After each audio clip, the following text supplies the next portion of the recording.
City మార్ team అందరికీ, producers దగ్గర నుంచి, టెక్నీషియన్స్ దగ్గర నుంచి, ఆర్టిస్టుల దగ్గర నుంచి ప్రతి ఒక్కళ్ళకి ఆల్ ద బెస్ట్ చెప్తున్నాను. అండ్ కంగ్రాట్స్ కూడా, ఎందుకంటే cinema guarantee hit.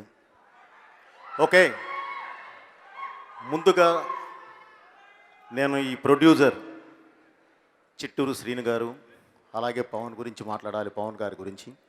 Chitturu Srinu నేను ఒకేసారి ఇండస్ట్రీకి వచ్చాం, మేము బెస్ట్ ఫ్రెండ్స్. ఓకే, ఏజ్ కాస్త అటు ఇటు ఉండొచ్చు కానీ బట్ ఒకేసారి వచ్చాం, ఒకే సినిమాతో మొదలయ్యాం. ఒకటే ఏంటంటే ఒక గుడ్ క్వాలిటీ, అందరం కష్టపడతాం.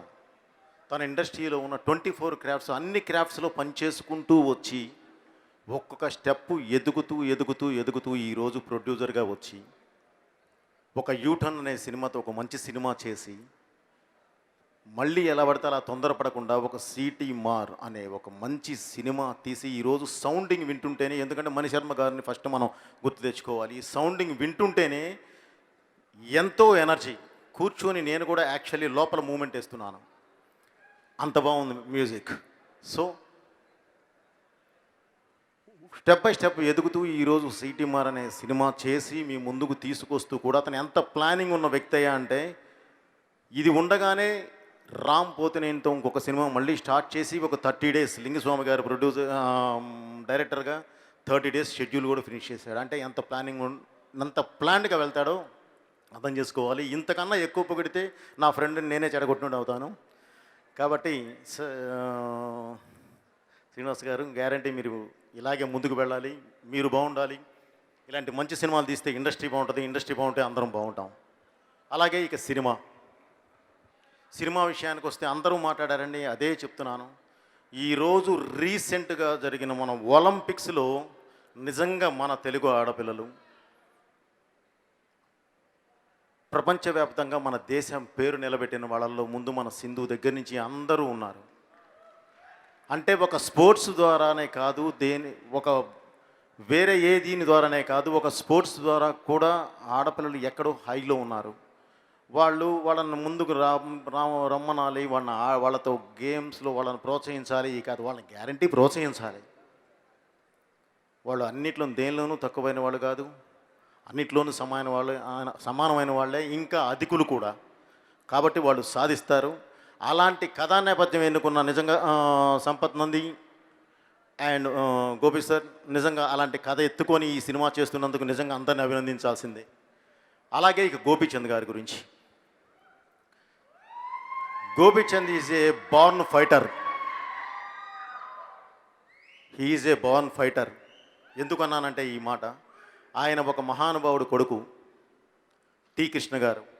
అంటే ఆయనకి కమర్షియల్ సినిమాలు చేయగలిగిన గట్స్ ఉన్నా కూడా ఏ రోజు వాటి జోలు వెళ్లకుండా, నాకు సామాజిక స్పృహ ఉంది, సొసైటీ మీద నాకు ఒక బాధ్యత ఉంది, ప్రజల్ని నిద్రలేపాల్సిన అవసరం ఉంది అని చెప్పి ఆయన గుర్తించి ఆ రోజు నుంచే ఆ సిద్ధాంతాన్ని వదలకుండా అది ఫాలో అవుతూ ఆ సినిమాలు చేస్తూ ఆ సినిమాల నుంచే ఆయన ఎగ్జిట్ అయ్యారు.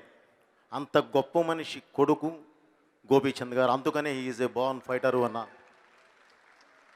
అలాగే అంత ఇది ఉన్నా కూడా తాను ఇండస్ట్రీలో అడుగుపెట్టినప్పటి నుంచి అన్నీ ఒడిదుడుకులే. కానీ తనకు తెలుసు, పడిన ప్రతి అలా మళ్ళీ లెగుస్తుంది, నేను అంతే లెగుస్తాను అని ముందుకు వెళ్ళే వ్యక్తే తప్ప ఎక్కడ డిసప్పాయింట్ అయిన వ్యక్తిని కాదు. అందుకనే ఈ ఇండస్ట్రీలో హీరోయిన్స్ వస్తారు, హీరోయిన్లాగా వెళ్తారు, హీరోస్ వస్తారు, హీరోలా వెళ్ళొచ్చు.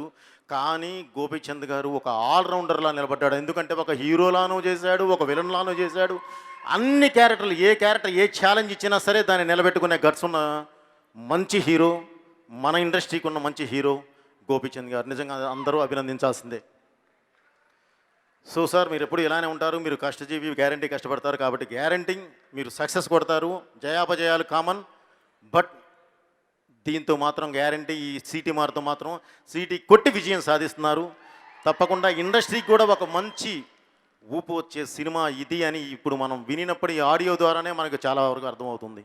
కాబట్టి ఈ సినిమా మంచి సక్సెస్ అవ్వాలి, ఈ ఇండస్ట్రీ బాగుండాలి, ఇండస్ట్రీతో పాటు అందరూ బాగుండాలని చెప్పి మనస్ఫూర్తిగా కోరుకుంటూ, ఇంకేమన్నా మర్చిపోతే మాత్రం క్షమించాలి. ఓకే, అలాగే ఇప్పుడు ఈ వేదికని, ఈరోజు ఈ టీంని వీళ్ళందరినీ ఆశీర్వదించడానికి, ఎంకరేజ్ చేయడానికి వచ్చిన ప్రతి ఒక్కళ్ళకి పేరు పేరున కృతజ్ఞత తెలియజేస్తున్నాను. Thank you very much.